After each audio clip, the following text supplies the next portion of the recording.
Yun mga boss, so sabi ko nga ipapakita ko kung ano nga ba yung ginagawa ko dito sa probinsya. So isa to sa mga ginagawa ko dito ba. Mabilis pa rin tayo maglukba. Hindi ko alam kung Tagalog ng maglukba. Pero isa yan sa mga ginagawa namin dito. So ngayon, dito pa rin ako sa probinsya dahil binagyo. At hindi tayo makauwi dahil 24 or 25 pa ata.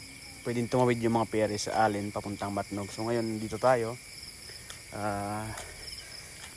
Hindi ko alam kung may uwihan pa akong bahay sa sa Manila dahil siyempre tagal na dito.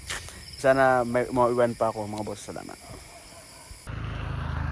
Hello mga boss. So ito dito tayo ngayon sa probinsya. Siyempre isa sa pinagkakitaan dito ng mga taga rito yung pagkukopra. So ayun na nga, paglukba na.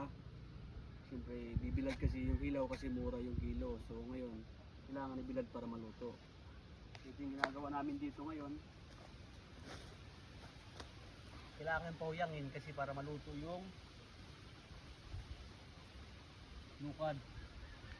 Kopra ba? Diba?